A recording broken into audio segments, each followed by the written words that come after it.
That's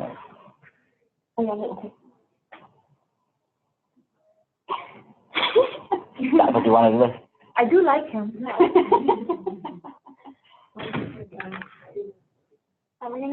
Could you just take it out?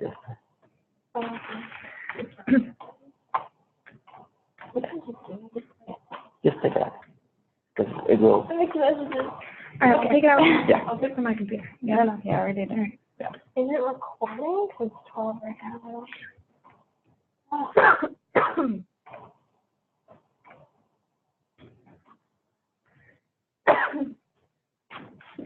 Okay, so it's recording.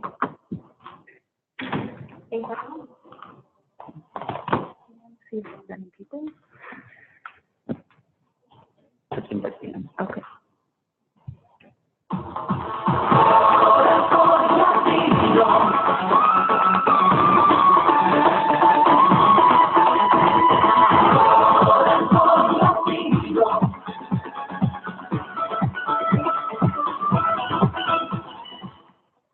Buenas tardes, everyone. Good afternoon.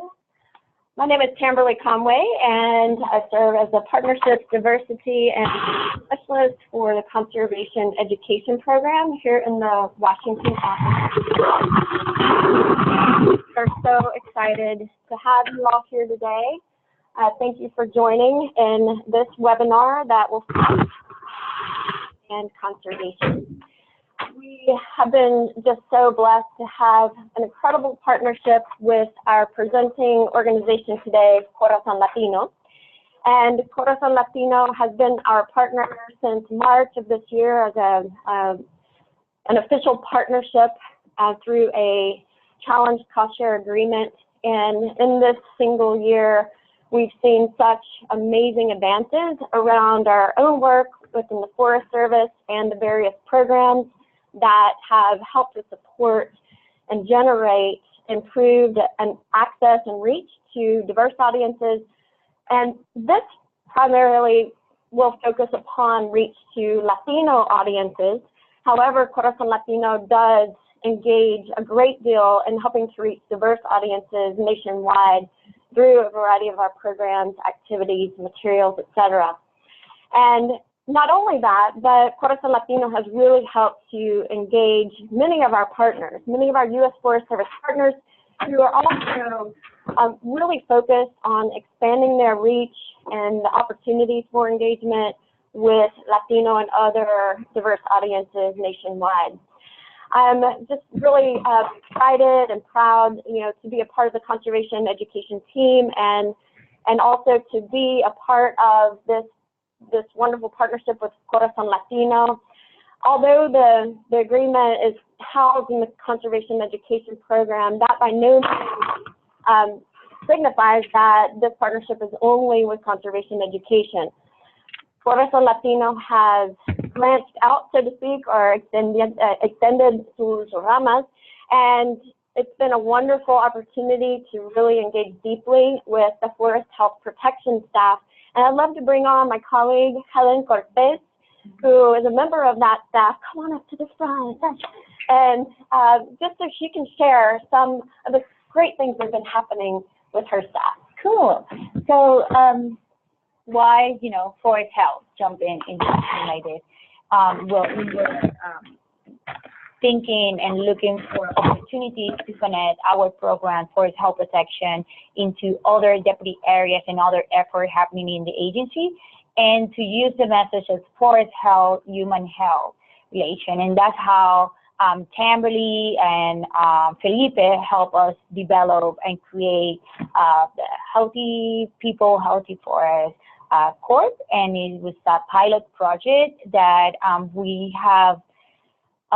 We connect a lot of agency effort into one activity, and then different activity, and connecting, citizen science and delivering the messages forest health, teaching kids about EAB, using different apps. And so we connect a lot of different agency effort and collaboration across deputy areas and across boundaries and with other agencies to deliver our message from Forest Health Protection.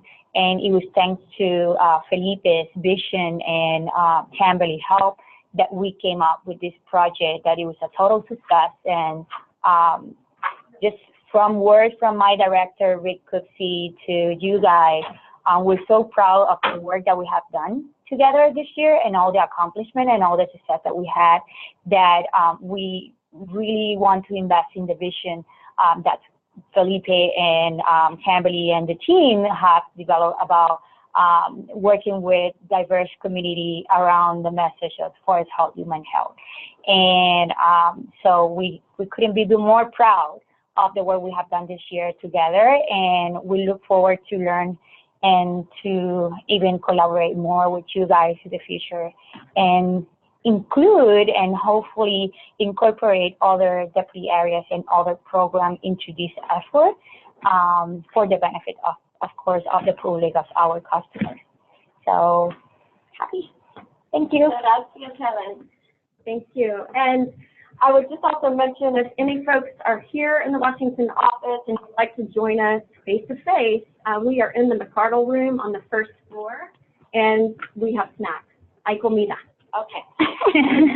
And I'll also just mention, as Helen mentioned, you know, Forest Health Protection is one of the staff areas that has really provided some incredible support to this effort in reaching Latino and Latino nationwide. And there are many other staff areas who contributed over time. The wildlife staff with Dr. Tim Winter, who's been at the forefront of that venture.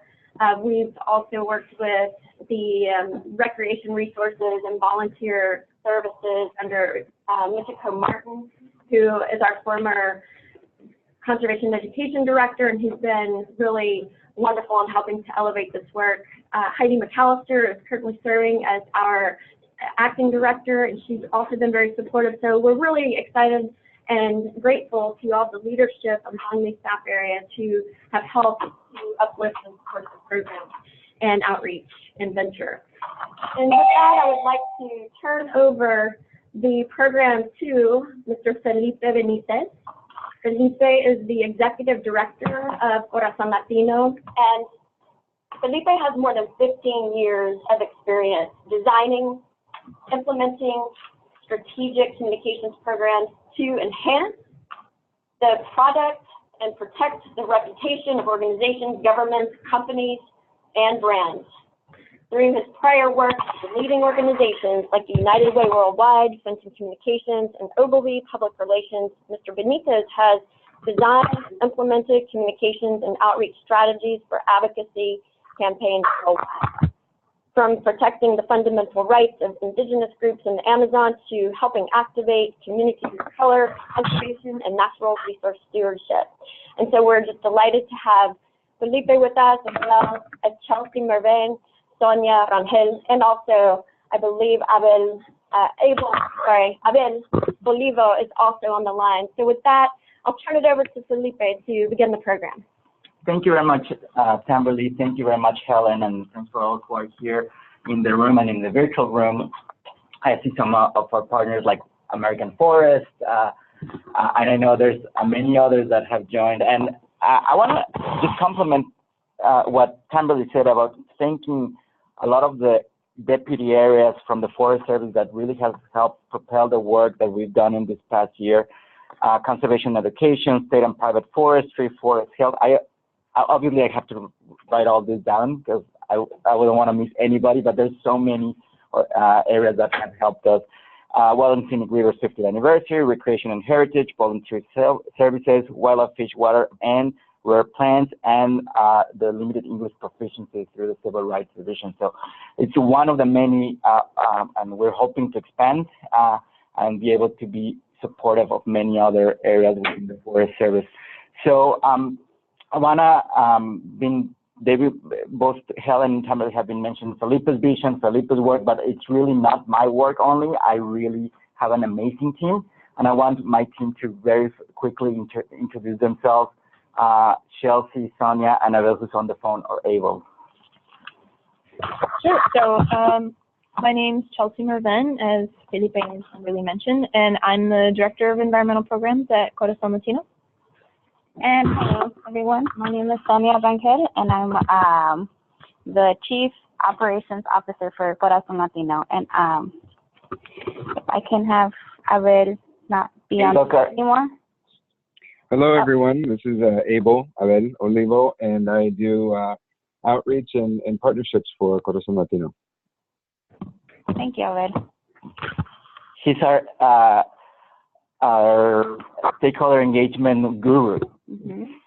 So, for those who are on the webinar, we're gonna start the slideshow. If you don't have it, if you're just calling in and you need a copy of the presentation, please email Tamberly or Sonia, SONIA at Corazon Latino, CORAZONLATINO .us. We'll also have some handouts and some key takeaways from the presentation. Corazon Latino, as Tamberly mentioned, it's a 501c3 organization which has the mission of creating culturally relevant campaigns to inform, empower, and mobilize diverse communities around environmental issues, conservation education, civic engagement, social justice, health issues through strategic communication and outreach activities. That's a mouthful of things, but basically what we do is we create engagement, outreach, and grassroots strategies, as well as strategic communications, meaning media, social media, and just direct contact to engage communities of color in these issues that are important to us. So we think we are very unique in that regards, because we bring these two very powerful areas on activating the communities of colors, and we'll show you a little bit of our engagement model in the next slide. But first, it was mentioned earlier that we have a 5-year partnership agreement, cost shared agreement, where we have currently 3 very exciting programs: Healthy Forests, Healthy People, which is Helen and Rick Cooksey's a program that's been very generous in funding; Descubre el Bosque, which we actually, our engagement with the Forest Service, I think 3 years now. We're in the 3rd year. We've originally were working with AFCA, Americans for Conservation and the Arts, who housed the agreement, but then we now, as we created Corazon Latino, we continue to work, but now under this umbrella, and Extendiendo Ramas, which is a way to, it's sort of the natural continuation of the Descubre el Bosque, where we realized that there was not enough content, especially for limited English proficiency in Spanish-speaking communities, on the topics that are important to the Forest Service. So we decided to take it a step beyond and do media outreach, create digital content that has helped get the message out, and we'll share a little bit of those examples. And through that, we've been able to work with very exciting programs and initiatives like National Public Lands Day, the 50th anniversary of Well and St. Rivers, Pollinator Week, health and nature topics, and of course, one of our favorites, that week. We'll talk a little bit about that. We've helped and supported the work of the Limited English Proficiency program through that's housed under Civil Rights Division. And mostly what we're trying to do is create and generate new partnership opportunities with not so common partners for the U.S. Forest Service. And we've been, I think, quite successful in doing that.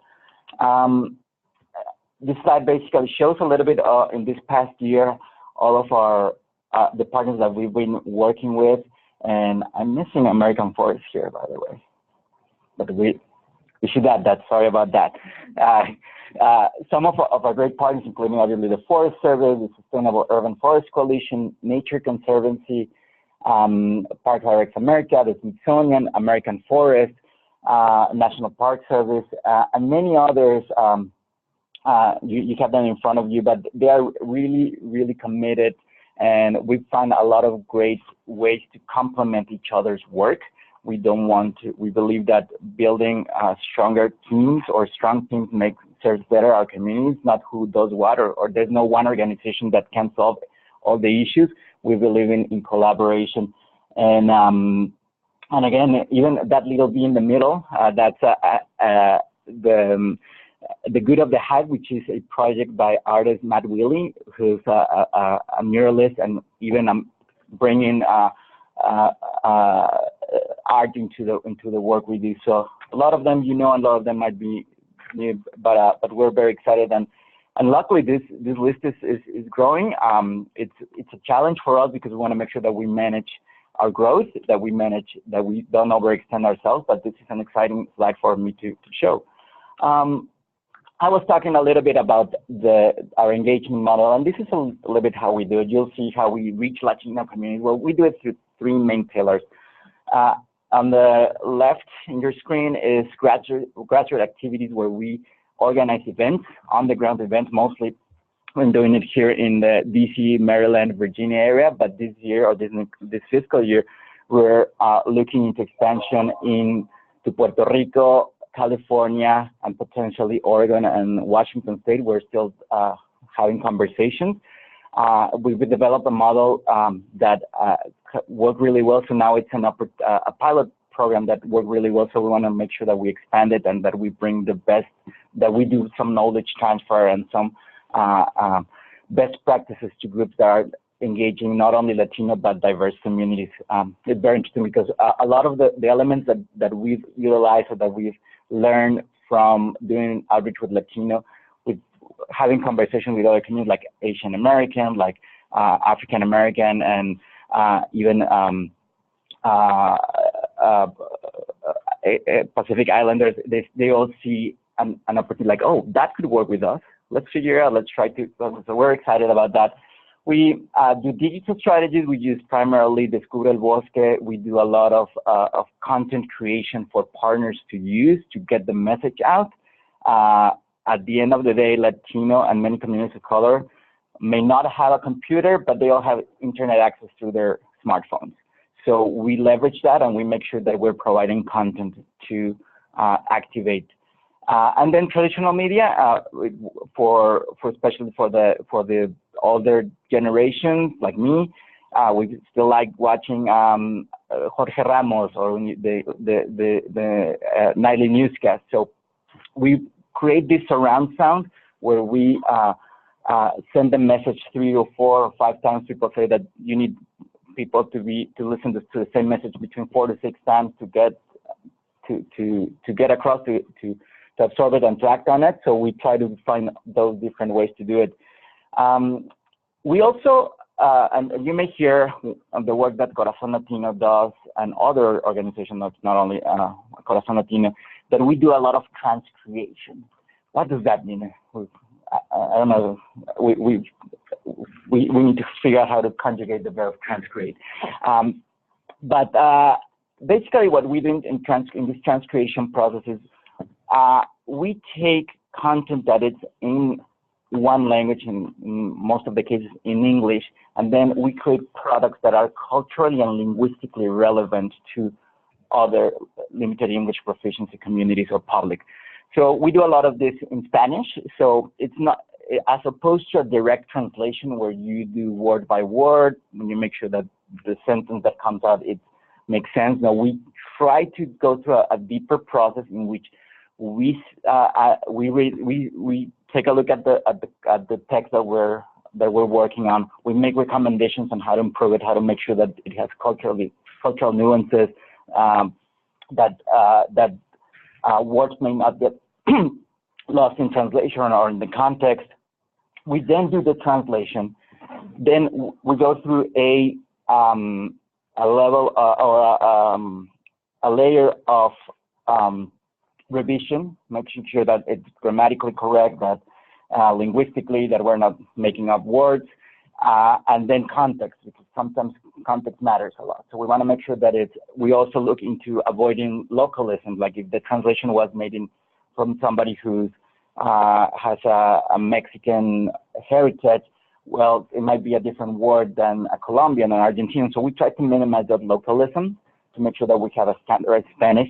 And then if it's necessary and it's something that we are asked to do, we can also work in redesigning if it's a fact sheet or if it's a brochure, to make sure that it also attracts or gets the attention of our target audience. So when you hear the word transcreation, that's what we mean. It's a multi-step process that it goes beyond the word-by-word translation.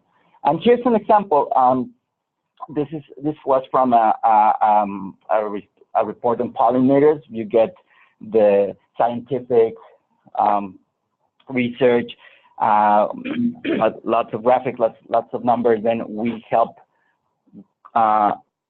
simplify it without losing any of the scientific rigor and accuracy, and then we transform it into something that is easy to understand, that it's we follow some rules, like making sure that it's at a certain level of like sixth grade, sorry, to make sure that it's accessible and understandable for a broader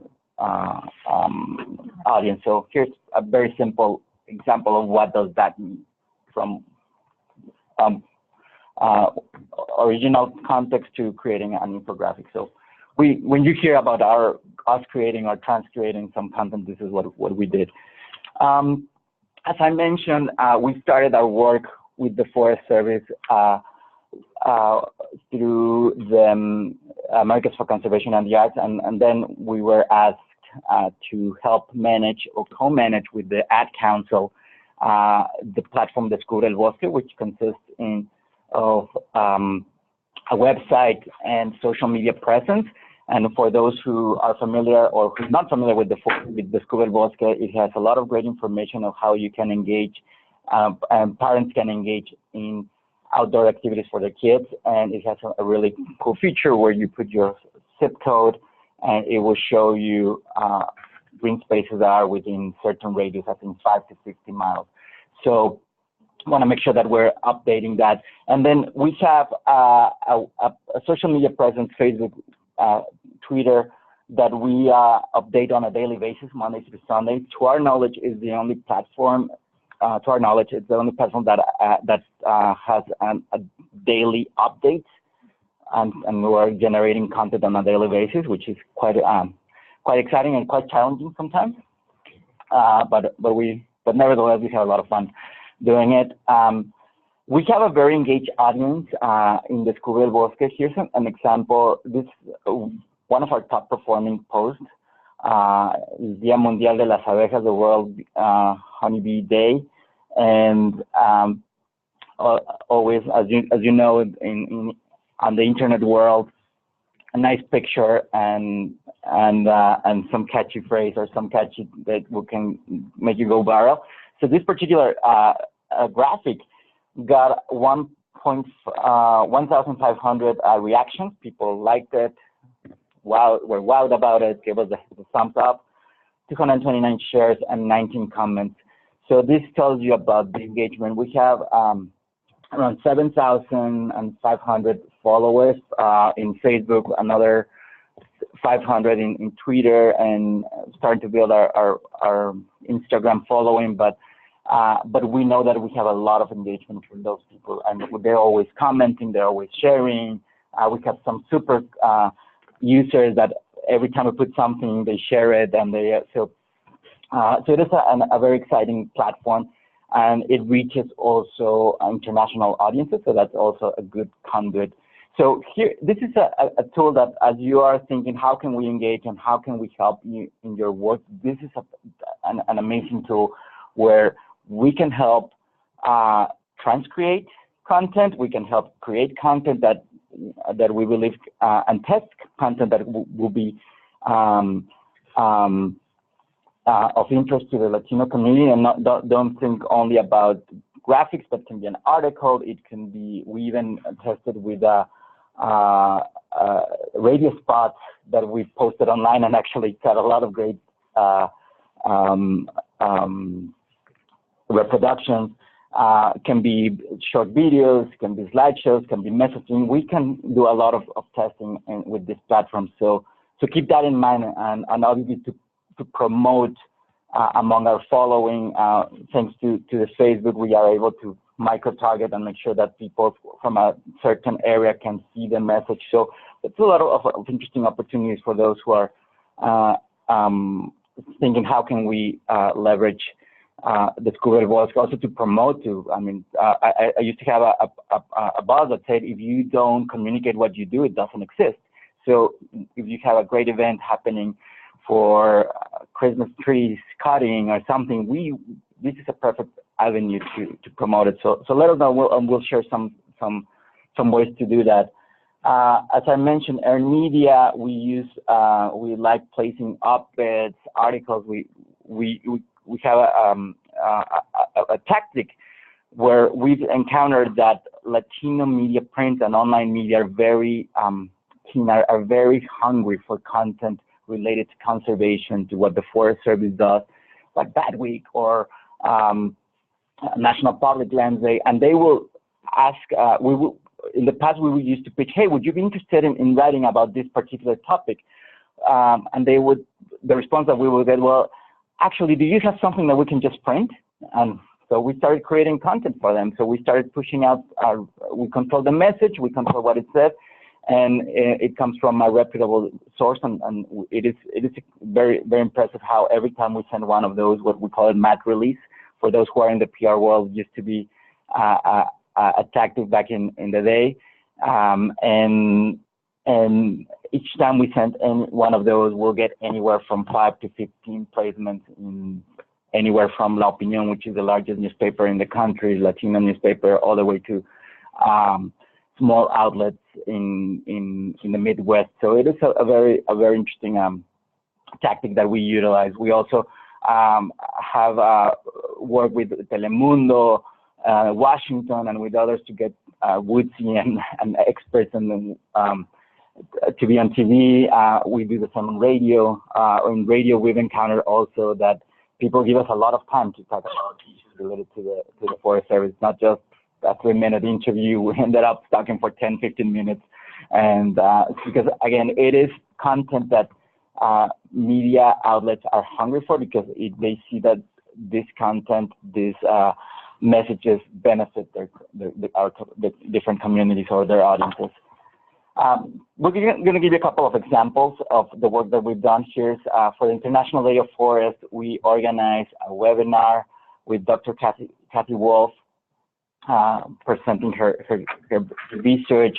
We did with some great partners like Green Latinos, Americans for Conservation of the Arts, Voices, Crea Results. We also generated an infographic, and we're happy to share that. For those in the room, we have copies here. Basically trying to, in English and Spanish, that's correct, and where we try to capture the essence of that research and make sure that it was in a easy and accessible way for our audiences. And we actually utilize that as a poster. We sometimes, when we're at an event, we generate that beneficios de la naturaleza y áreas verdes en la salud, and it's a big graphic that we like using and teaching individuals about those benefits. Just back to the webinar, I think on that one we have around 50 participants that come from organizations that are part of that are doing work in this space, from Green Latinos, also from other sister agencies. So we always have a very interesting following on those events. Wild and Scenic Rivers, we did a lot of work for Wild and Scenic Rivers. We were very lucky to have that opportunity to work. We created some infographics. We did those mat releases that I mentioned, where basically got placements. We're talking about 15 publications with an ad value of $45,000 just by generating content and pushing it out. Sonia did an amazing job in creating some radio spots to promote some events related. We did a lot of work. So again, thinking of how can we use our tools, our skills, our knowledge on to push on specific programs. What else do we have here? Similar thing in Latino Conservation Week, and this was in collaboration with with the Hispanic Access Foundation, which is a partner of the U.S. Forest Service, which runs one of their RA's programs. And actually, our point of contact for Wild and Scenic Rivers was an RA from Hispanic Access, so that created a really great Melissa Martinez. And it created an amazing collaboration between the three organizations, Corazon Latino, Forest Service, and Hispanic Access, plus with all of the other agencies that were part of the Wild and Scenic River. So that really generated a lot of interesting dynamics. Same thing we did. We of course promoted our blogs. We generated this is where we actually did some online videos that we had an estimated 15,000 impressions promoting events happening in California. So again, we can be through the Descubre el Bosque tool, we can help promote to people or to folks that are in your geographic area to attend, to at least to raise awareness of an event. And again, we did some radio PSAs that were actually also offered to radio stations, and I believe they even did a small media buy, and that were broadcast in the area that was, can't remember which area of California, but it was. Yeah, it was for Latino Conservation Week. Yeah. I remember where it was. I think it was LA. It wasn't. I think it was Northern California. Northern California. So yeah, I really did. So again, many ways that we can cross-pollinate, that we can generate visibility with the tools that we have at our hand. For National Public Lands Day, this is a very exciting partnership with NIF, the National Environmental Education Foundation, where thanks to the leadership of Tony Richardson and I can't remember the name of the Takisha, that they started creating this bilingual content for NPLD, especially the toolkit aimed for organizers of events. With very quick turnaround time, they translated. We reviewed it. We got into a little bit of the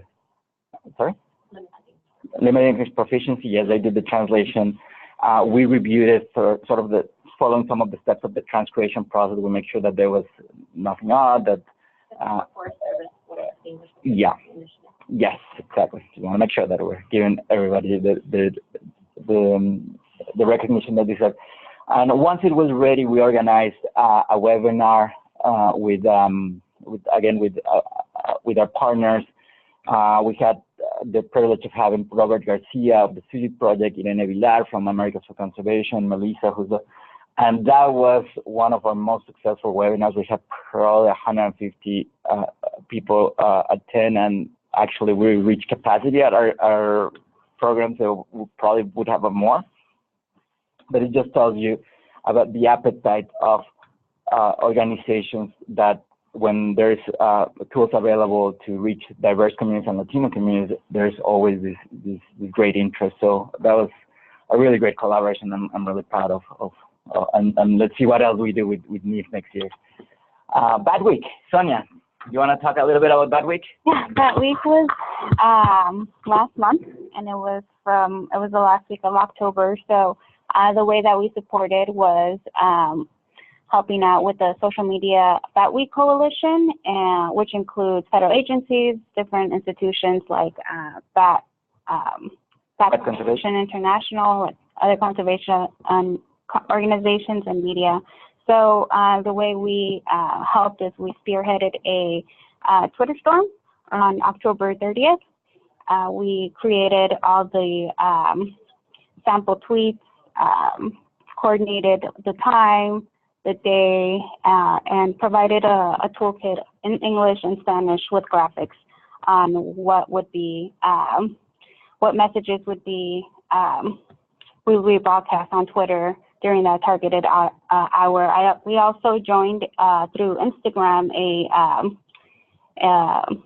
a little message organization where we would like each other's posts when we would post something. So just to make sure that we were like commenting and liking each other's pictures in order to get more promotion and to educate audiences on bat conservation.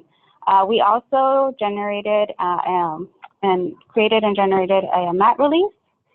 And here's some of it. Yeah. Mat release that was, and here are some of the placements. It's some of the Spanish media placements that we got for the mat release. We had over 20,000 reach, and then which equivalent to $17,000 of ad value for these 6 Latino publications. The results for the Twitter storm were really good. We were able to have over 7 million reached for the Twitter storm. That is 11.2 million media impressions. There was more than 1,000 tweets, 1.5 thousand or 15,000, and we had so many contributors. So yeah, we believe that it was a success, and we were really happy to coordinate it and lead that Twitter storm conversation and just all the Twitter related or Bat Week related activities. And I would like to add, this is an example of what I mentioned of working together, of that collaboration we sort of helped lead, but it was really the collaborative work of many 1,200 contributors that tweeted at least one time. That was and retweeted. So this really shows the power of bringing partners together, of raising voices. I mean, we've had every accounts with great following, like Nat Geo, like Smithsonian Institution, that obviously boost our numbers. But we also have the smaller organizations that have a couple of hundred, but collectively we can make an impact. And I think that's something that we always like stressing or pointing out, that the more we work together and the more resources we bring to the table together, the results are going to be exponentially better. And that's part of our DNA. We like making sure that we are always finding ways to collaborate. Another collaboration that we had, thanks to Tamberly's connections and putting the dots together, it was with the National Park Trust of Macchio. Yes, basically National Park Trust has a Kids to Park Day, and they wanted to do some outreach to Spanish-speaking communities. So we connected and we helped them create some of their materials in Spanish language. We also shared the content and shared this event with our partners like City Project. And then boom, again, the power of partnerships. We got a lot of media placements. We got cross promotion. We got the City Project did a lot of great promotion within. And for those who are not familiar, the City Project is one of the most important organizations doing environmental justice in California. They led by Robert Garcia. Thank you very much. Robert is one of the godfathers of the environmental Latino and environmental the communities of color environmental justice movement. So we were really proud of bringing partners like him into the mix. And again, we can be as broad as looking into a multi-month campaign, or we can be very targeted in one day. And let me now talk about the more grassroots on-the-ground work, which is really the most exciting part, and I left it a little bit to the end, because that's what Rick and Helen help support this year for us.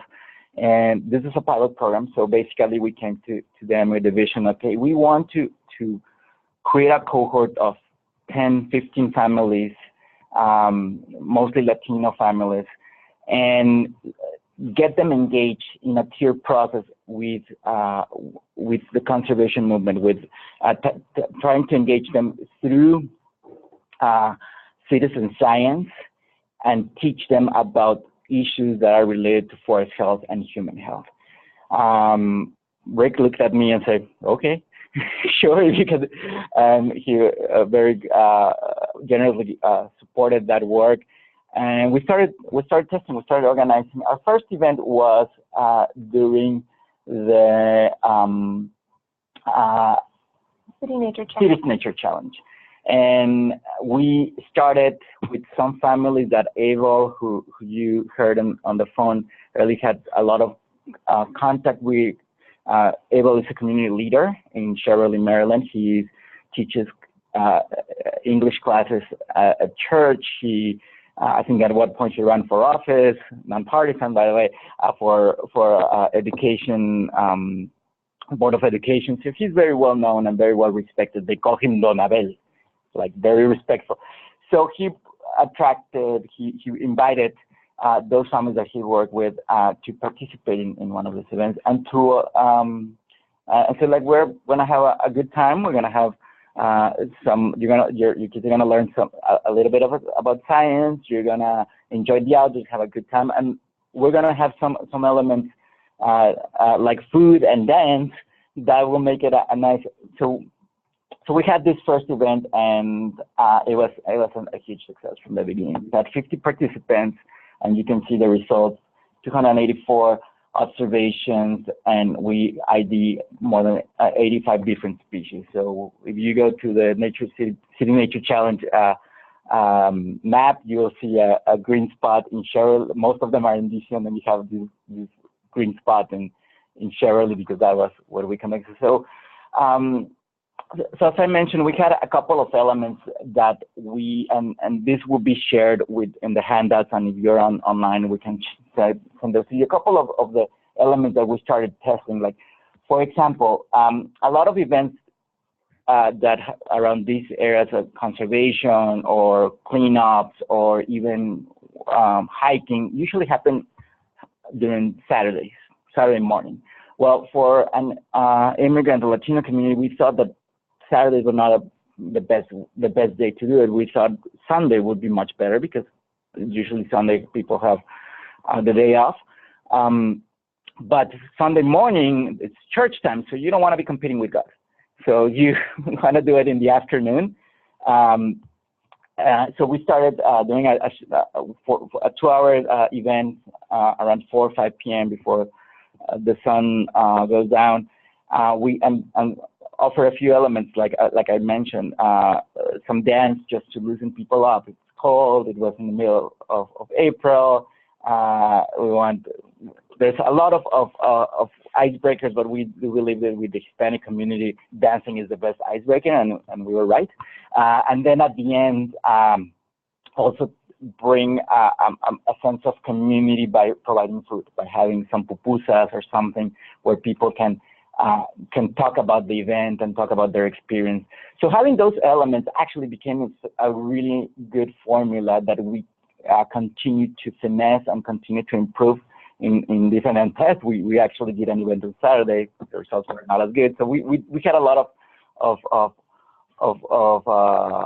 opportunities to test this model, and again, this will be shared this lessons learned will be shared with you guys because it's important if you are organizing events, whether it's San Francisco, Seattle, Wisconsin, Iowa, wherever it is. There's certain elements that need to be adapted, obviously, depending on the community you're reaching, but that can help you not start from scratch.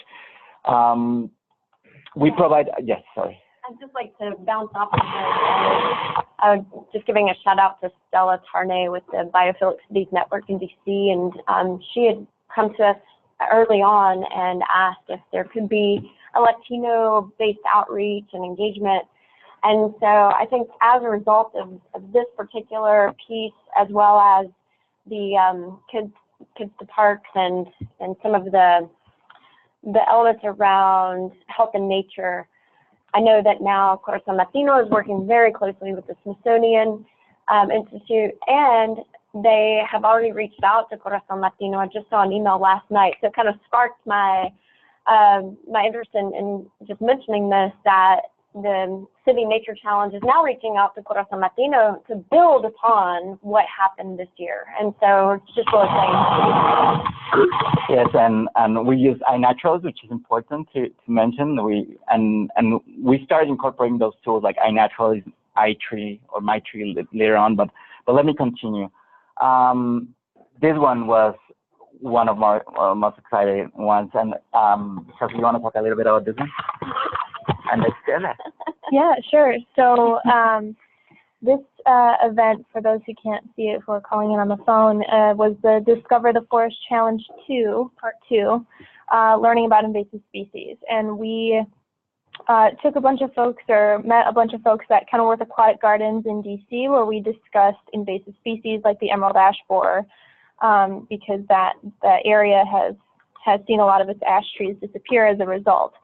And we had, bilingual scientists and volunteers, and programming for both the parents and for the kids. And so we used, one of the main tools that we used was iTree, which is an online tool that allows you to kind of calculate the dollar amount of what your trees provide for you, of the ecosystem services. It's a pretty simple tool to use. You just measure the circumference of the tree and it'll calculate the diameter for you. And so we had a bunch of kids running around and measuring the diameters of trees, the circumference of trees, and they were super excited about it. They measured everything from trees to the circumference of their heads to arms to legs. I heard a lot about all the things that they measured, so it was pretty cute. And one of the other notable things, one of the scientists brought these preserved ash borers, emerald ash borers, that got to pass around to the kids, who were all really engaged. One of the little girls actually said that she wanted to be a scientist, which is my secret mission in life, is to get little girls to be scientists. So that ended up being really cool. The parents really enjoyed learning about the ways that they could advocate for more trees in their community, because oftentimes, the language that works best is, we should preserve these trees because look at all of the benefits that they provide for our neighborhood. They're reducing this much in stormwater runoff, they're cleaning the air this much, and they save us X amount of dollars in utility bills each year. So that was a lot of the takeaways from this particular event. And I noticed there's PLT. Can you explain PLT? Oh yeah, PLT is Project Learning Tree. It has a lot of awesome curriculum for outdoor and tree-related activities, and they have some materials in other languages. And for our purposes, they have some materials in Spanish, which is great.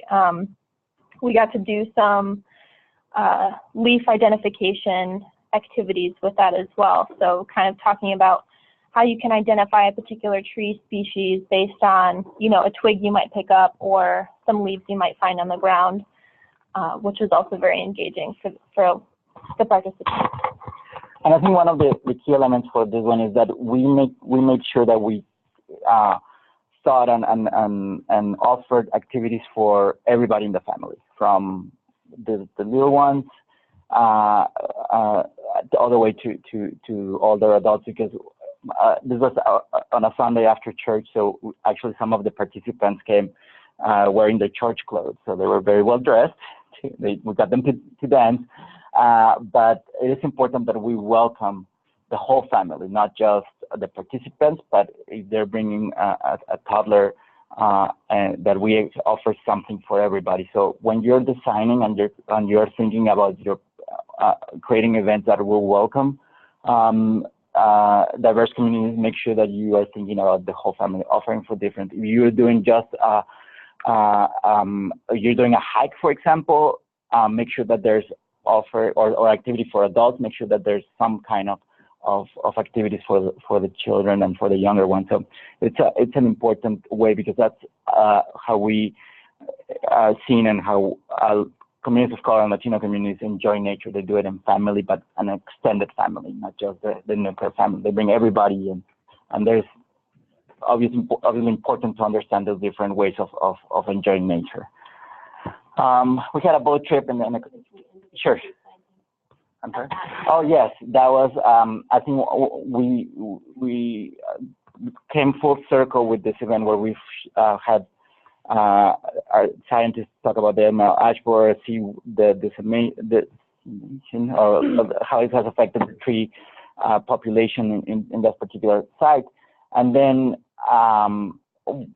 actually we saw how the participants got concerned and saw that, oh, what can we do? So we offered at least a symbolic solution, which was at the end of the event, we planted a tree.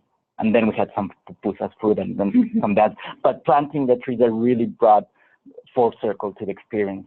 So like, okay, this is what you can be doing to help alleviate this issue. We also were, the Anacostia River Keepers were very generous in offering some free rides and some explanation of the Anacostia River. So we created we invited those same families. We had limited spots, but we did. And again, thinking and explaining them about how forests, how trees provide ecological environmental services, and how that, especially in the DC area, how that transforms into the river, to the Anacostia River. Another really exciting program. This is we were invited by the Potomac River Keeper. They host a series of events called River Palooza, and this year they decided to do something or to open it to a Latino community called Rio Palooza. So we were asked to help in community outreach and trying to bring the families that we have already engaged for the previous events that we mentioned. And they provided obviously the technical expertise, the know-how, and we ended up having a very, very interesting event. I don't know, anybody wants to talk about it? Yeah, I think one of the things that was really popular was actually they ended up doing a fish petting zoo. Yeah, that was it was supposed to originally be a fishing demonstration, but it turned into this fish petting zoo, and it ended up being wildly popular. Kids got to interact with these specific fish and actually touch them. And I think it was the Virginia Department of Game and Fisheries that would then go and like talk to the participants about the specific issues facing the different fish in the river, and then kind of bring that all around to conservation and why trees matter, and having trees along the river helps clean the water and kind of help mitigate some of these issues that are affecting the local species. Yeah. And there was some other activity that was really fun for some of the families was the river snorkeling. So you actually got to put a wetsuit on and be guided and trying to see like what kind of marine, or I guess, I don't know if it's marine life, but what kind of life was in the river and what kind of ecosystems live in the river, from like the plants that's growing, and also like what kind of fish were there and had to identify them. That was really fun. I remember, the way I started working with Tamberly and Felipe at Corazon Latino was because I attended a River Palooza event that I was invited by one of my really good friends, Vanessa.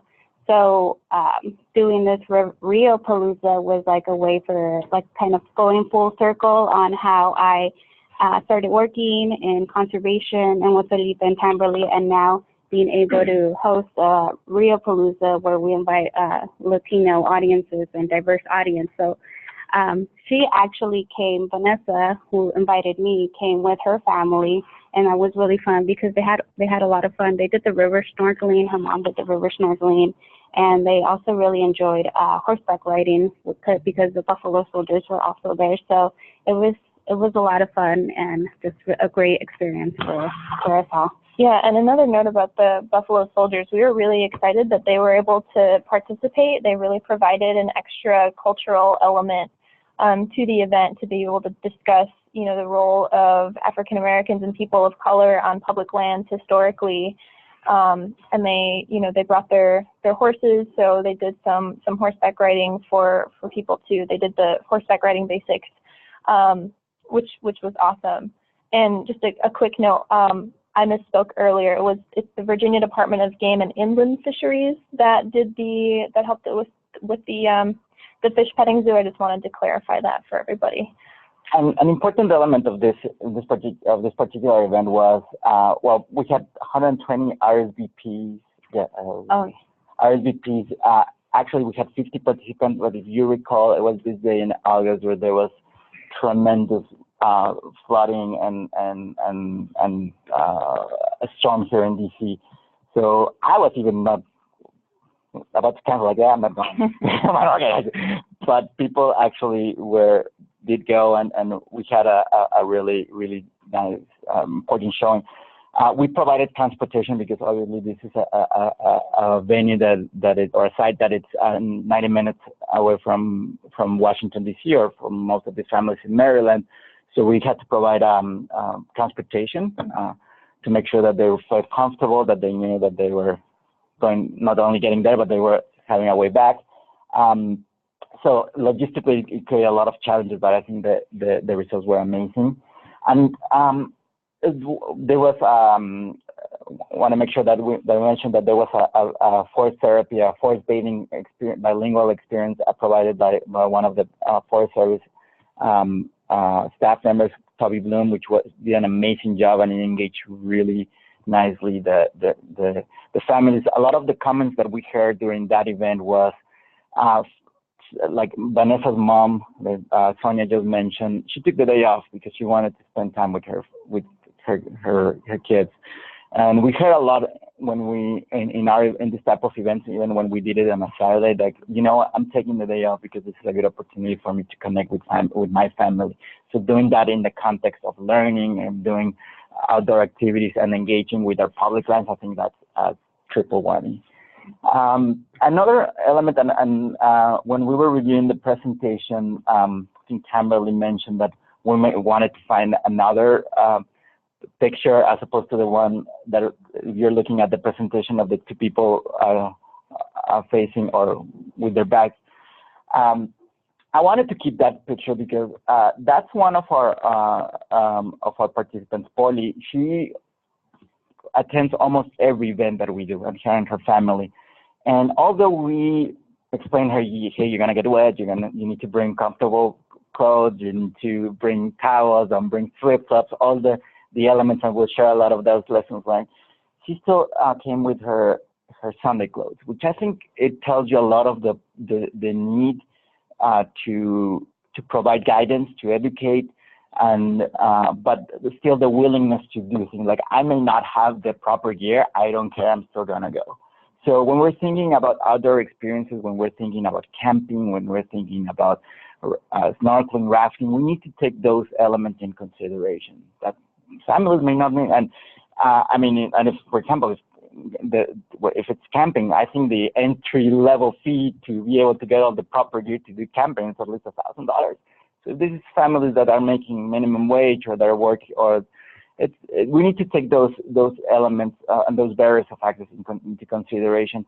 And again, it's not that we need to be very careful in not trying to replicate what we're doing for other constituents or other groups, that it's necessarily going to work the same for Latino or other communities of color. We need to take those elements in consideration. So I just wanted to share that reflection, because it always strikes me, like, I love that she's there, but we need to do a lot of work in making sure that they feel comfortable doing it. I mean, we had a camping trip, we had a glamping trip, because we really we offer the families the opportunity to either camp outdoors or be in cabins at the North Bay camp facility, which is, for those who are in the region, you probably heard of, but it's an amazing facility in north of Baltimore that offers the opportunity for underserved kids and underserved communities to experience the outdoors in a way that it's inviting, that it's not just like throwing you into the outdoors. So Keith Williams, his executive director, has created an amazing team of facilitators that help in that process. They usually stay for a week, but during the summer we were able to do some weekend type. So for that one, we had 53 participants, but trust me, we could have had 4 times as many. It was a very people wanted to participate. This is an event where parents took the weekend off. Parents drove all the way from Marlborough County and from others took 2 hours, 3 hours to get there, just to experience it. And I want to give a big shout out to Chelsea, because she was able to get 13 activities, 13 educational science activities in a 48 period. People didn't realize that they were learning, but they were. And I think the way, and Chelsea, you want to talk a little bit about all those elements and about that? Sure. I mean, I think what you said is exactly right. We kind of try to make everything fun and then sneak in the educational stuff so that people don't even realize that they're learning, but they come out of it with, a better understanding of the outdoors, trees and plants and all of that. So this was the first camping trip that we did to North Bay. This is the second one? Yeah. Oh, okay. This is the second trip that we did to North Bay, and this was a 3 days, 2 nights trip. And we had one of the activities that I thought was my favorite was the invasive species scavenger hunt. So we had been talking about invasive insect species before at Kenilworth, and so now we really introduced the invasive non-native plant species. So what we did is we printed out a list and with photos of the invasive plant species in the area known to that part of Maryland, and we made a game out of it. We made it a competition. So we took our iNaturalist, we went out into the woods, and we said, okay, we're gonna see what team, what family can take the most pictures or find the most of these invasive species. And people were really, really intense about it. It was great. Competition really makes people eager to learn. And yeah, we had people coming up. We had the families were typically pretty modest about it. They're like, oh, we were only able to find 15 of this particular type of grass. And then we had actually the family of one of our interns came up and like, we had 27. We found 27. They're like, of course, this is why you are our intern. So ambitious. So it ended up being really great. And one of the things about North Bay that Felipe mentioned, the food, sleeping accommodations, all of that are offered to participants, and so you can they could decide if they wanted to dip their foot into the camping and staying in tents if they wanted to. I think we had one family that partially stayed in tents and then ended up moving to cabins, but they wanted to try it, which was really awesome for us to see. We also did a fire prevention demonstration down by the water. We had campfires in the evening, which was nice because the kids could run around. It was a really small beach, so no one's getting lost anywhere. So the kids could run around in the area while their parents kept an eye on them, and the parents could kind of decompress and chat with each other. And in this instance, the fire prevention demonstration was really great. Someone from North Bay went through all of the different steps. And we also had Mike Hill from the Forest Service who helped with that. And of course, the instruction was offered in English and Spanish so that everyone was able to understand the programming. And this is a perfect segue to give a big thanks to all the RAs and staff from the Forest Service that helped us in that this and many other events like Projana, Islam, Juan, with the Lasso, Olivia Urbanski, she has the toughest last name I remember it. Melissa Martinez, Ray Riquez, a lot of, I'm sorry if I'm missing, I'm probably Danielle, that just jumped in and took time on their own. They were not actually said we want to volunteer and helped us. And without them, we wouldn't be able to handle all these activities in a orderly manner, in an orderly way. So yes, another point of working together, working in partnerships, and seeking the guidance and the technical expertise from the Forest Service and things that we bring the people, we figure out the logistics, but we still need support in making sure that we're conveying the right message, that we're offering the right educational component. So I think that's also an important element, and I want to thank everybody from the Forest Service who has been part of this effort. We do, let me see if it works. I want to show a couple of seconds of the video of.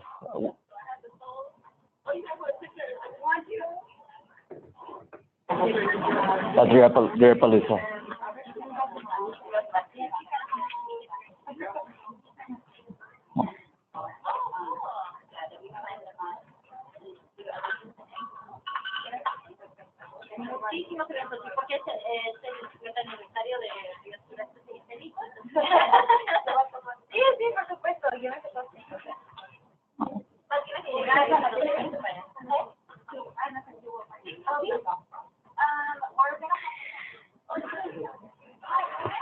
Sorry, where they start dancing.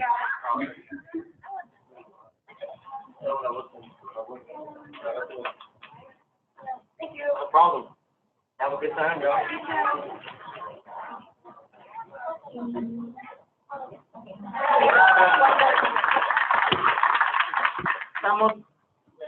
Let me show. I want to show when we're actually dancing.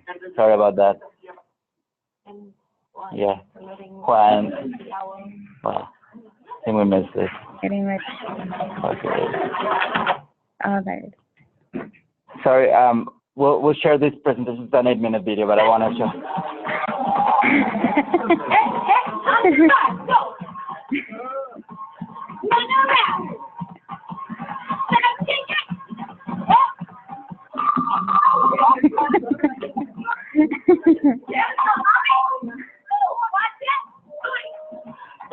She is. Yeah, she is. So I just wanted to make a point here that when we talk about engaging and having fun, having music, having dance, this is what we mean. We really, believe it or not, this element. Well, this one we went hardcore and brought Jenny Osoria, who's also an ambassador for the School del Bosque. She has a great following. She's an influencer, but she's a personal trainer.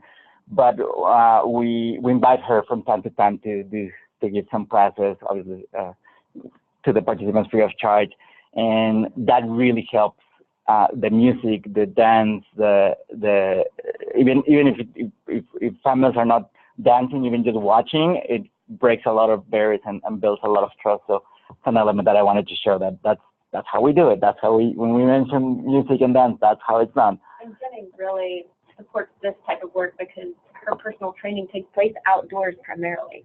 And so she's really excited to be able to promote this type of work. So we also had a quite busy week during National Pollinator Week.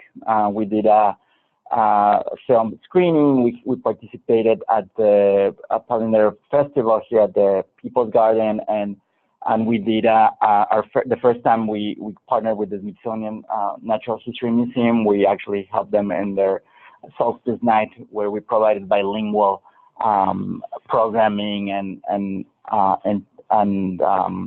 education for communities that did that. So, and then recently we did the Archaeology Day, and where that's a nascent partnership that next year we're going to be doing a lot of, and it's the same. It's bringing scientists, it's bringing scientific knowledge into the communities and trying to inspire little girls to become scientists, as Chef said. So a couple of the numbers, we actually did also participate in an international event at the UN where we helped Matt Willey, which I mentioned early on, where he unveiled his an installation in front of the UN. So we also brought that pollinator message to a very diverse and international audience. How do we measure success? I mean, obviously this is a lot of fun. Huh?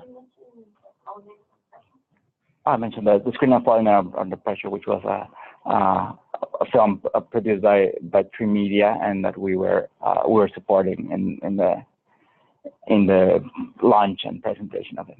So. You did it. You blew that out of water. Yeah, I know. So, Chelsea, I want you to address a little bit about our measure of success. Everything we did, because of the nature of our partnership with the Forest Service, we need to be reporting numbers, we need to be reporting impact, but also we wanted to make sure that we were able to improve, and the best way to improve is to always measure where we are and then what can we do better next time. So, Chelsea? Sure. So I think our measures of success it's kind of an all-encompassing approach for us. So on the more qualitative side, we like to kind of get the feel for how cooperative a partnership dynamic is, because for us that really indicates how are we going to do this work going forward, and how are we going to leverage the resources from our different partnerships so that we can bring the best programming to the families that we work with. And a lot of the one of our main qualitative measurements is the participant engagement in things like the project learning tree and iTree, citizen science, and fire prevention messaging. Their engagement in that, and that's something that we can kind of tell based on seeing them come to these events over time, and having them tell us about it too. We like to, after our events, sit down and talk with the participants in a really kind of relaxed and informal way, and have them tell us, what did you like, what did you not like, what would you like to see more of. And more recently, we've been doing actual formal surveys so that we can keep track of that over time and kind of have those numeric metrics as well. On the more qualitative side, we keep track of the number of participants, repeat participants, new participants, number of organizations engaged, number of Every Kid in a Park passes distributed to fourth graders when we have fourth graders attend, programs delivered, and then increasing demand. We've seen progressively longer waiting lists for events. That shows us that this type of programming is wanted, and more people are hearing about it from our partners, more people reaching out to us, requesting assistance with outreach and programming, which lets us know that other organizations recognize this need for this type of programming. So kind of a summary of the events that we've done since April. We've participated or organized 11 events. The number of people we've interacted with and engaged is almost 2,000. And then partner organizations, new organizations engaged, 21. And we've done 3 webinars so far and engaged 246 participants. And then with our media outreach, the mat releases, we've done 11 of them thus far. And all of this is in the NICE database, by the way. So what we've learned in this experience, and again, this will be shared on a handout, but we are also looking into creating a more formal document to share. But a few things. One of the questions that we've been asked is, how do we starting from zero, how do we start engaging with the Latino community? Let's say you're in Jackson Hole, Wyoming, or in any other market or city. Well, here's a few recommendations that we will always give. First of all, find some active Latino organizations who are already there, who are already doing the work, who are already engaging, who are trusted partners or trusted organizations that the community is already engaging with. You can find them in what are the bulletin boards? Is there a community event? Is there a fiesta? Is there a posada now that December is coming, or a holiday party? Attend those events, first of all. Just do that scoping. See who's there, who has booths, who's greeting people, who's offering bilingual materials, because that will give you a good sense of who you need to be talking, and use those opportunities to talk to them and see what kind of programming they're doing. It might be a soup kitchen, or it could be a restaurant, or it can be any other Latino serving community, or maybe a diaper bank. But what kind of programming they have, what kind of contact they have with the community, and then that will help you figure out where your programs, where conservation, where the Forest Service priorities can fit into that. It's usually better or most efficient if you can incorporate your messaging, your educational components, a citizen science project, or a presentation about invasive species, or a tree planting in something that's already existing. Maybe after a Cinco de Mayo celebration or a Fiestas Patrias, you can incorporate those elements rather than trying to build one from scratch, which is, I think, ultimately what you want, but this is a first. listen and learn about the community, be patient, because building community trust takes time. Abel has spent many years working with the community in Maryland, and he's earned their trust, but it doesn't come that easy. I mean, sometimes when we are taking families on a bus to the Shenandoah Valley, say like, okay, what's the catch here? Why are you taking me? Are my organs going to be harvested after this, or no? We need to make sure that they understand that this is for them, that this is an opportunity to share, to engage them with our public lands, with programs that are already existing, or if it's a tree planting, that this will benefit their community. So it takes time. So be patient. Even community leaders will take some time to respond to you, or you may send an email and you won't hear from them for weeks, and then they'll come back. So be patient. That's, I think, one of our biggest takeaways from this. When you're already having an event, or when you're organizing an event, try as much as you can to provide low or no cost opportunities. Sometimes we think that even if it's a $5 entry fee or cost or something, people will pay. But if you think of a family of 6 or 7 and you're asking for $5, that adds up. So at least on the first time you're doing events, make sure that there's a very low entry cost or fee. After that, you will see that people will actually be willing to pay, like, or pay in other ways. Like when we had our first camping event, people were offering, hey, how can we help? Can we do some work to just give back to all the things that you provided? So, but at least on those first landscaping, exactly. So focus your messaging on family and health. This is a very important framework about that. When you're talking about tree planting, or you're talking about invasive species, or about engagement, make sure that there's a direct correlation with this will benefit your community, this will benefit your kids, this will benefit the people, your neighbors, because that connects with people. That makes it come home, rather than, oh yeah, it's a nice tree and we like trees, but trees actually provide a service to the community. Leverage trusted existing channels. Again, if there's a church, or there's a convenience store, or a restaurant where Latinos or with communities of color usually go, that's a good way to distribute and to disseminate information. Local newspapers, usually there's a weekly Latino or newspaper that works for diverse communities.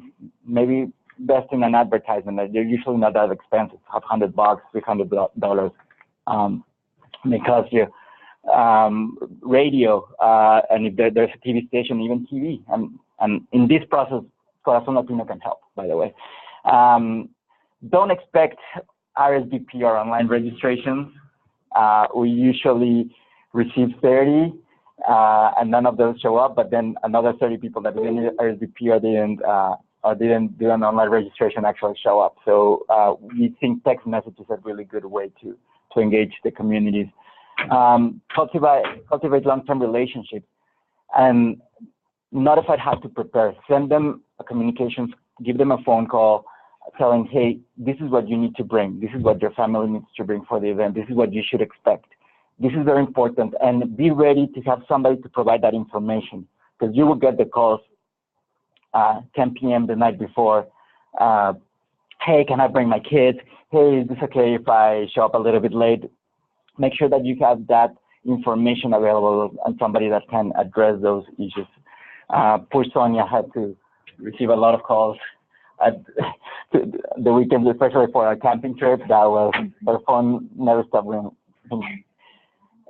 At the event, as I mentioned, welcome the whole family. Provide bilingual. If it's a Latino event, provide bilingual programming. That doesn't mean that it needs to be everything in Spanish or everything in English. Make sure that you have both options. The parents may prefer Spanish. The younger kids may prefer English. So you make sure that you are providing that bilingual. Culturally relevant program elements like music, dance, food, all those elements that make it friendly, that make it attractive, make it welcoming for this community. And never underestimate the information that you need to provide. You need to be very basic, everywhere from safety, information about our public lands, leave no trace, conservation education. You need to be very, very mindful that you need to provide very basic information, because there's a high possibility that they have not heard, and there's customs and there's different experiences. So it's very important to provide that guidance and to make sure that they interact with the public lands in a properly respectful manner and in a way that it's, disposing trash. And we've seen in many of the public lands around the country, some Forest Service or National Park Service land, sometimes they offer the information in multiple languages, sometimes they don't, but we think that it's a very important element to make sure that everything, especially those of safety, about food disposing food and all those things are very important. It's very important to at least have the opportunity or the option to offer it in different languages, because it can make a difference between having a good or a bad experience in public lands. At the event, reassure families that they're going to be safe. Be aware of that there's distrust of uniforms. I mean, that's not only for Latino, but for many communities of colors. Distrust of uniforms is important. It's important to acknowledge that and to address it. So, so make sure that that you are as open, friendly, and accessible to them.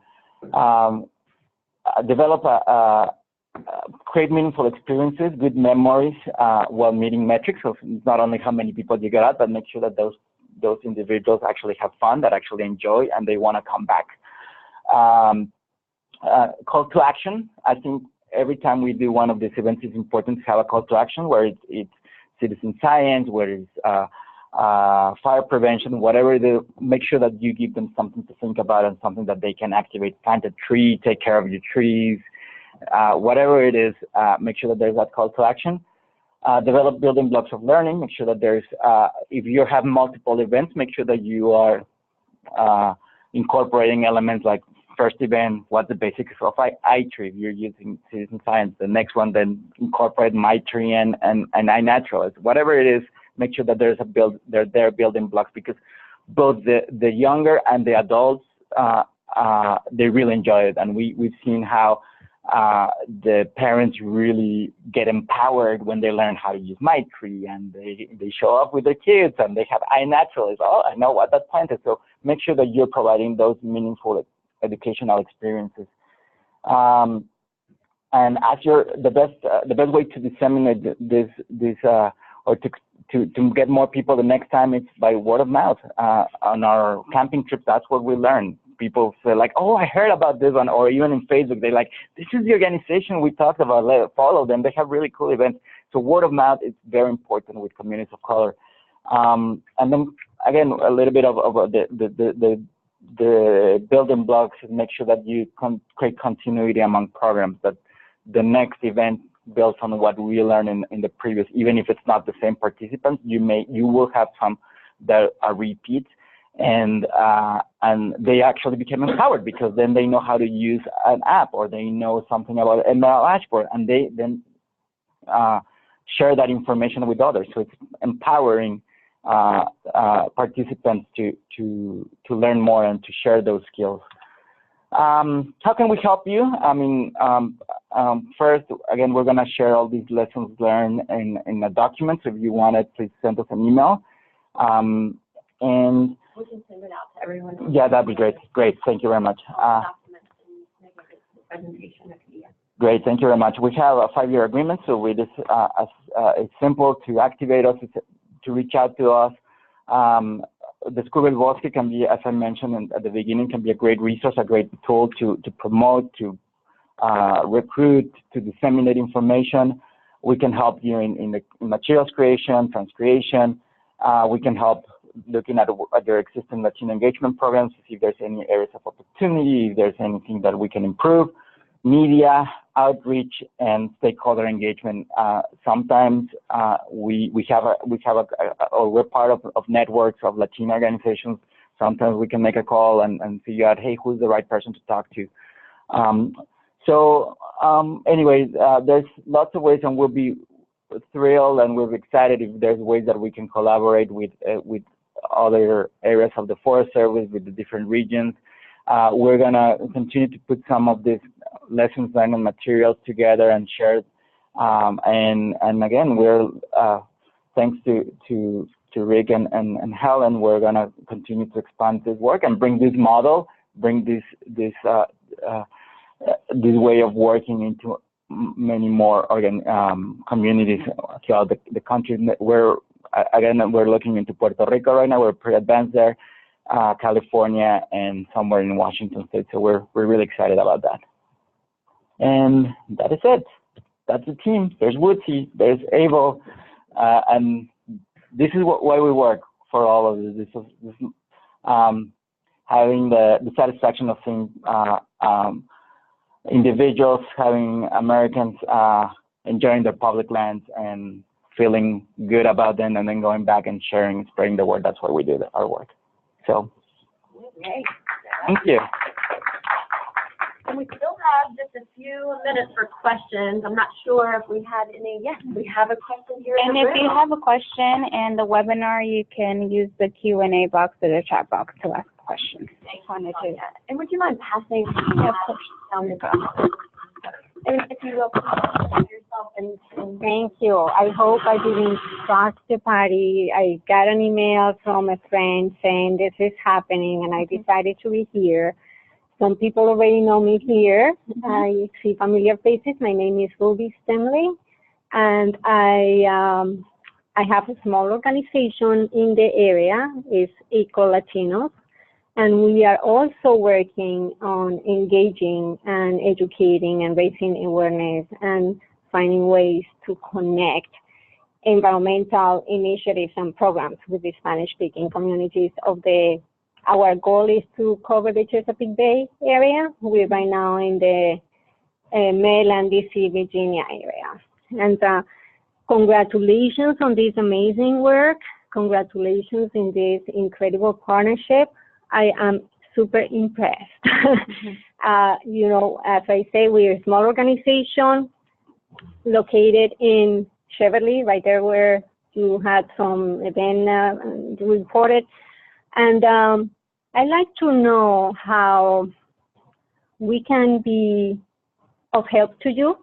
We are in the community. We are working with the highest concentration of Latinos in Maryland, and we're doing interesting work. We actually, my organization, I don't know if you heard of it, I was surprised you guys didn't come to the Festival de Rio, which we had on the Anacosta River on October 12th. Last weekend we planted 54 trees, maybe more like 60 trees in a church, in a local church, all Hispanic families. A few years, maybe 2 weeks before that, actually the day after Festival de Rio, which was October 12th, we had a church working with us, and we picked up 150 trash bags and 70, community members, families. After church, we went to church with the community, and after church, we put our gloves on and our sneakers and went to pick up trash with the community. So we're doing numerous things, and tree stewardship is one of our objectives.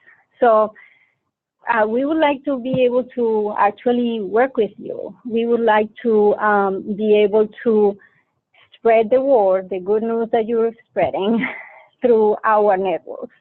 And I like to be able to, find ways where the power of your partnerships and the amazing, abundant amounts of funds, we would like to be able to help you in some way, make them reach every single corner. Locally in this area, we would love to be partners to you. You have very powerful partners here. We were not there. We hope we can be there. And we have years and years of experience in Latino outreach. I actually did Latino outreach for Governor O'Malley for 8 years in Maryland, so I know the metropolitan area and the Hispanic community leadership in the area very well. I've worked in DC and Virginia too. So I'm just bringing up that as you go around the country to do this work, to make sure that in addition to the big stakeholders, you sort of identify the small ones like us and find ways to work with us, because it's important that we are partners and know that due to the power of your partnership, we become displaced. That would be very sad, right? So we would like to be able to be, partner and players in this amazing work and the work that is being done with, I guess, taxpayers, dollars, so that would be continue the conversation after the presentation. I want to make sure that we field any of the questions that we may have online, and we can certainly follow up. I know that we've met at the Festival de Rios, and I know that Corazon Latino was present in some way there, but definitely we need to follow up on expanding this reach, taking different opportunities, expanding into already existing, just like we were mentioning here. So thank you so much for being here today, and we thank everyone. We're going to need to wrap up because it is 1:30. And for those of you who would like to stay in the room and continue with questions, we'd love to continue this conversation. For those online, we really appreciate your participation today. And if you have any questions, please field those to Sonia Rangel. You can also email me. We will send out follow-up information, such as the different... the presentation and the handout. Okay. Yep. All right. Perfect. Thank you very much. Thank you very much. Gracias. Good job. So could we continue the conversation then? Oh. Yeah, that's great. First of all, are there any other